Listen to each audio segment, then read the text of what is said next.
It was the former head of Homeland Security, Governor Ridge, who published a book a couple years ago admitting to the fact that they had issued fake terror alerts as a pretext to take American liberties and distract the public. And, of course, even the New York Times has reported that most terror plots have been orchestrated and planned by the FBI as a pretext to rationalize and promote their expansion and existence. Now, that said, I have never seen a false flag, provocateur, staged event by a government come apart faster than it is right now. And that owes largely to the fact that the public knows what to look for now, and there's so much more telecommunications out there. There's so many more avenues and venues and people that see something who are able to say something about what they see Homeland Security doing. Now, we have been thrust in the middle of this at Infowars.com because of my awareness of false flags for 18 years, being probably the leading person worldwide exposing them. And there are so many thousands of people that have been doing a great job doing it. But because of my prominent role in focusing on this, we are the big target by the corporate media and major institutions and intelligence agencies that are very upset over the fact that their favorite mechanism of social control is being demolished in front of their eyes. They love to be able to use the organ of false flag, self-inflicted wound, provocateur, and staged events to take control of society. And if that major tool of the societal frame-up is broken, their system is in deep trouble because problem, reaction, solution, creating crises and then offering the solution, which is more power, is so central to their Hegelian dialectic system. Now, that said, I want to go over just some of the latest breaking news. Now, remember, there was a drill going on before, during, and after the marathon of a bombing. That was in the Boston Globe. And they did drills back in 2008 as well with the same thing. So their denial of that shows the fact they're hiding something. And the fact that the Secret Service came and got in our reporter's face, Dan Badandi, when that's not their jurisdiction or their role, the president was nowhere around at those press conferences and threatened him to not hand out pictures, to not show contractors and people that were there part of the drill, to not show some of the Saudi Arabians, shows that from the very highest levels of the White House, they're scared. And I'm going to get to that right now. This is a big deal.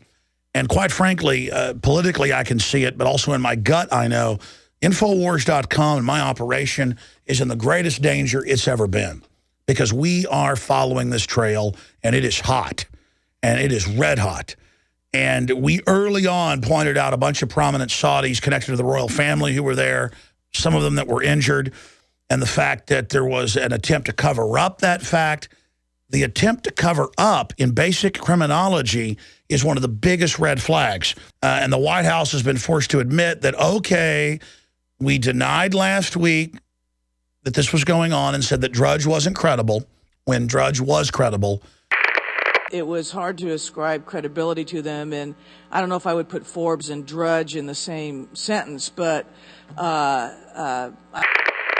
linking to the reports at Infowars.com and theblaze.com showing these prominent Saudi Arabians and the fact that they'd been persons of interest.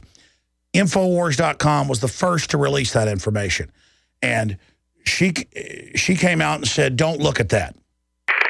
But he is being deported. No, like I said, again, I don't even think he was technically a person of interest or a suspect. That was a wash, and I'm unaware of any proceeding there. I will clarify that for you, but I think this is an example of why it is so important to let law enforcement do its job. I want them to do their job, and that's why I say, wouldn't you agree with me that it's negligent for us as American administration to deport someone who was reportedly at the scene of the bombing, and we're going to deport him not to be able to question him anymore? Is that not negligence? I'm not going to answer that question. It is so full with misstatements and misapprehensions that it's just not worthy of an answer. CBS reports the gentleman was there. We did detain him at the hospital. He was covered with blood. We've cleared him of any wrongdoing, but it has been reported he is being deported on. There's been so much reported on this that's been wrong, I can't even begin to tell you, Congressman. We will provide you with accurate information as it becomes available.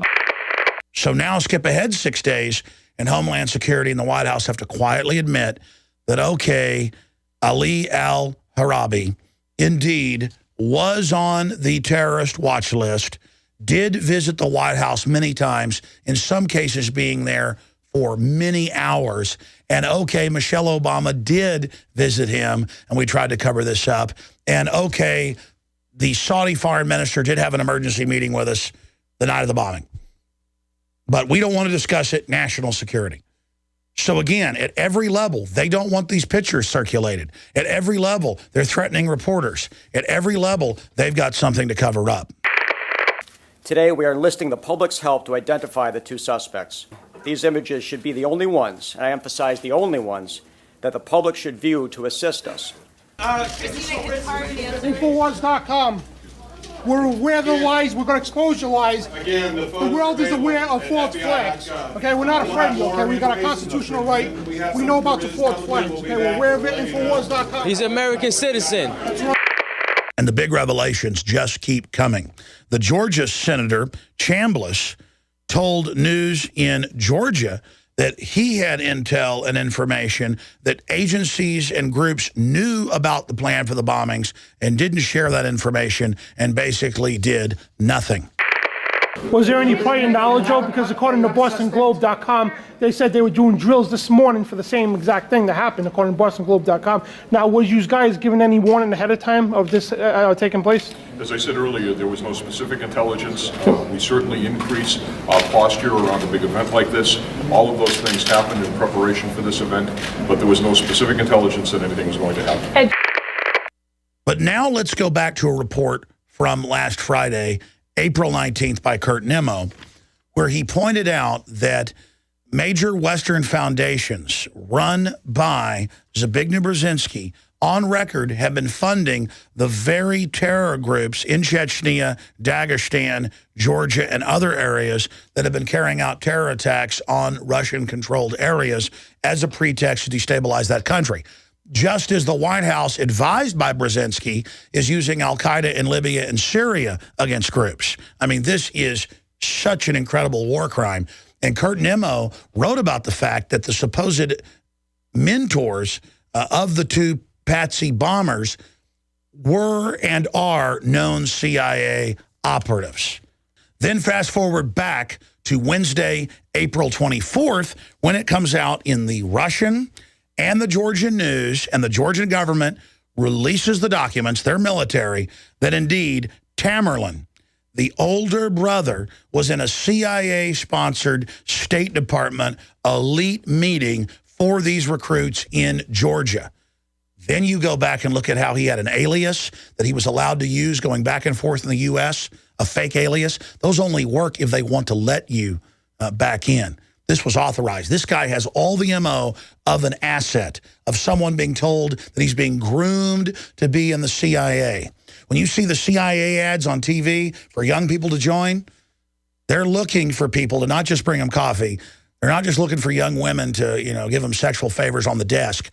They are looking for people to set up. And I want to explain something to you. This is 101 in intelligence, in a dirty intelligence system. This is how this stuff works.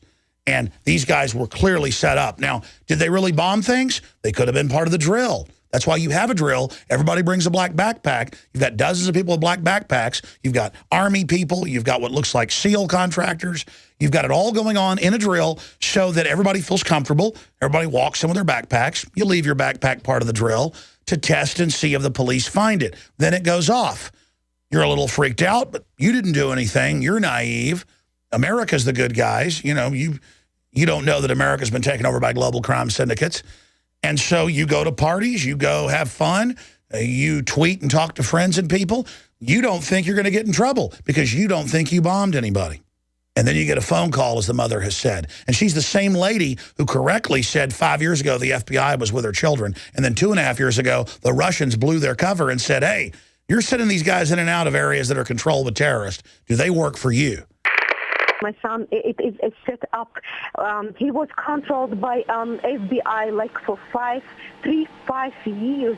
They knew what my son was doing. They knew what actions and what the sites on internet he was going. They used to come home. They used to come and talk to me. They used to tell me that that they are controlling his. They were telling me that he's a really a serious leader, and they are afraid of him. You see, it's all there. The fake IDs, the connections to Western intelligence agencies, the going back and forth into these countries. This is what you expect to see with the drill. And then you see the response of the drill, the checkpoints, the papers, please, the whole city on lockdown, basic martial law.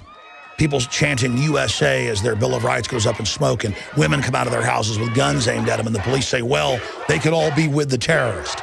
This is about America not being innocent until proven guilty, but being guilty until we're fully enslaved. Guilty until proven innocent. It's even worse than that. It's guilty until we submit to total tyranny. It's about all of us being suspects, but the very groups, the intelligence services and the security services, which are famous in history, going back to Rome for staging events as a pretext for control. Is there real terrorism? Yes, it happens in the Middle East. It's asymmetrical warfare. It's people fighting back with unconventional weapons because they've been disarmed. I'm not endorsing what they do. It's called asymmetrical warfare. It's not called terrorism. Resisting the globalist occupation is called terrorism. Okay? That's what they call it. Whether you agree with the globalist occupation or not, the point is they call resisting terrorism. Anytime bombs are used to target innocent civilians, it is an act of terror. Anytime bombs are used to target innocent civilians, it is an act of terror. But outside of some of the Middle Eastern events and others, almost every event has been staged. And that's why we moved the final piece of information. I saw the buildup to blame the Tea Party, conservatives, libertarians, returning veterans for terrorism, and flip from it being Muslims as the pretext to give up our rights to patriots, because that's the globalist main enemy, because we resist what their program is trying to carry out. And I said that the dramas, the sitcoms, all the movies, they're going to try to go after the Patriot movement with staged events. And they were salivating when this happened, saying they were going to blame it on us. Some who believe it might be right-wing terrorists. If it was more conventional explosives, which are much harder to get hold of now, that might be some other kind of right-wing extremists. And we... Normally, domestic terrorist people tend to be on the far right, although that's not a good category, just extremists. Tax day, was it someone who was you just don't know. But that it could be homegrown extremists who, of course, have attacked in the past within America. Etc. Now, if it's a right-wing white guy... They made arrests and then released people and then evacuated courthouses. They flipped the plan because we had exposed it. And I even said on air, watch them try to blame us. And sure enough, Associated Press came out and said, there's some secret bad influence that did this. And then they say Infowars.com. And we saw the headlines. Tamerlan linked to Infowars conspiracy theorist Alex Jones. In Australia, alleged Boston bomber was Alex Jones conspiracy fan. Tamerlan was an Alex Jones fan. Salon. Accused marathon bomber influenced by Infowars. Tamerlan believed in basically every conspiracy theory. The bombing patsies come from a pretty professional family. Lawyers, oil company people, you name it. They came out day one saying a setup's happening here. They could set any of us up if they get away with this. This is the security service takeover of America.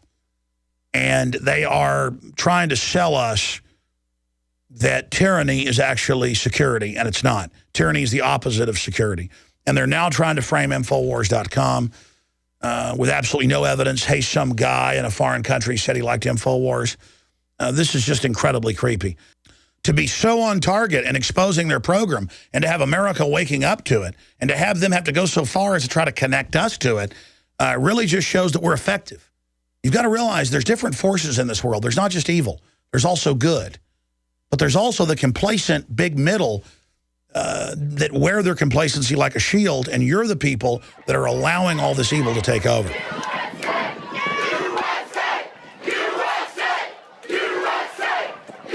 Finally, I want to say this. We have no future if the men and women of this country, the successful, smart individuals out there, keep sitting on the sidelines. You're good as an insurance salesman or as a heart surgeon or as a lawyer, but you do your work and go home and have a good time. And you think of that as your life.